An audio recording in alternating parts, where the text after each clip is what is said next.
Hi everyone, my name is Liliana. It's a pleasure to be here to present our work, Adaptation to Stress in Football Referees and the Impact on Emotions and Sports Performance.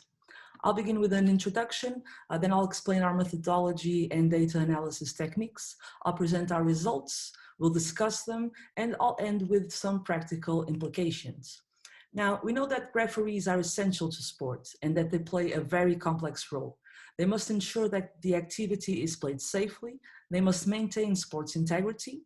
They need to make decisions very quickly, in seconds sometimes, and they are highly exposed to criticism and pressure from players, from fans, from sports agents, from the media, etc. So referees are exposed to stress before, during, and after a game. Thus, they need to adapt to stress in order to perform their role successfully. Now, how do we envision stress? Well, we use the interactive model of adaptation to stress, Gomes 2014, in which when there's a stress event, there are several factors that contribute to the experience of stress. For this work, we consider errors, making mistakes, conflicts, sports career, sport condition, and the home and sport interface. Now, when faced with a stressful event, individuals make a cognitive appraisal or several. First of all, they must assess the importance of the event. They must assess their perception of the threat. Is the event threatening to them? The challenge perception refers to, is the stressful event viewed as a challenge to the individual? They must also analyze their coping potential and their control perception regarding the event. Now, from this, there's a response. Here we consider only emotions, namely anxiety, dejection, anger, and the more positive excitement and happiness. And finally, all this has an outcome, a result, which in this case is the sports performance, the referee's sports performance. Through all this, we achieve human adaptation to stress. Now, our objectives was to understand how football referees adapt to stress, taking into account cognitive appraisal, emotions, and performance perception. More specifically, we wanted to analyze referees' psychological experience before a match, and we wanted to analyze the predictive value of personal variables, stress, and cognitive appraisal in emotions and in sports performance perception. How did we achieve this? Well, our participants were 648 football referees, most of them male. On average, they were 27 years old, from different categories and working in different competitive divisions, with an average of 7 years of experience in official competitions. We had several questionnaires that the referees had to answer, namely a demographic questionnaire, one for stress, one for cognitive appraisal, another one for emotions, and finally a sport performance perception questionnaire. And participants filled this protocol 24 to 48 hours before a game in the final phases of the championship. Thus, we employed a critical incident methodology.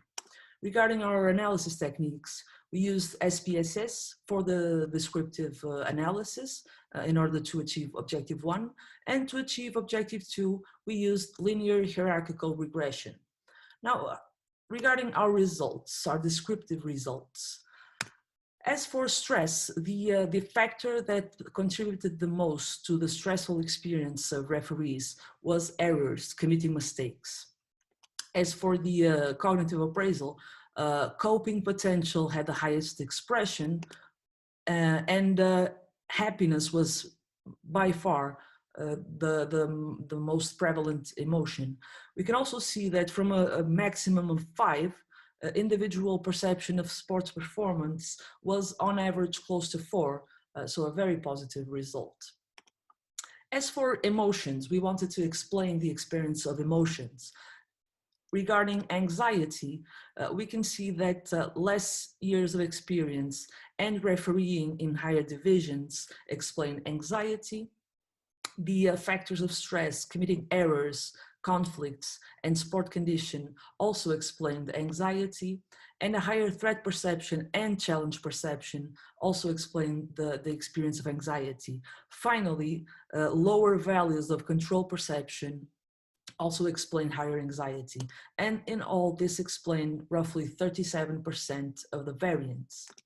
As for dejection, we found that the stress factors, conflicts, and home and sport interface explain dejection.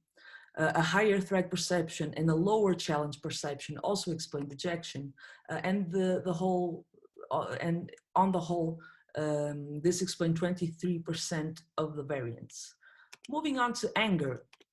Anger was explained by refereeing in higher divisions, lower stress from errors and higher stress from conflicts, a higher threat perception and a lower challenge perception, and this explained 22% of the variance. Moving on to excitement, refereeing in higher divisions explained excitement, as did higher stress from sport condition. Lower threat perceptions and higher challenge perceptions also explained excitement, as did a higher coping potential. In all, this explained 20% of the variance. As for happiness, we found that lower levels of stress from conflicts explain happiness, as did lower levels of threat perception and higher levels of challenge perception. And this, on the whole, explained 29% of the variance. Now, what does this all mean? Our main finding was that positive emotions were explained by low threat perceptions and high challenge perceptions. So when a referee sees the stressful event, the game, as more challenging and less threatening to himself, then he will experience more positive emotions. On the other hand, when the referee sees the event as highly threatening to his well-being, negative emotions arise. So this highlights the crucial role of cognitive appraisal in explaining emotions and adaptation to stress. And now this is confirmed by results from previous literature. What implications can we derive from this? Well, given the importance of cognitive appraisal to understand referees' adaptation to stress and performance perception, we advise sports psychologists to take into account these processes and help referees achieve more challenging appraisals to view the event as more challenging and less threatening in order to stimulate positive emotions and feelings of competence and self-efficacy. We would also advise sports psychologists to teach stress management techniques in order to reduce threat perception, that is to say, so that referees view the event as less threatening to themselves, in order to ultimately promote positive adaptation to stress and improve sport performance. Thank you very much for listening. If you want to know more about us, there's our research websites and our intervention websites, along with our emails. Please feel free to contact us. We'll be happy to talk to you. Thanks.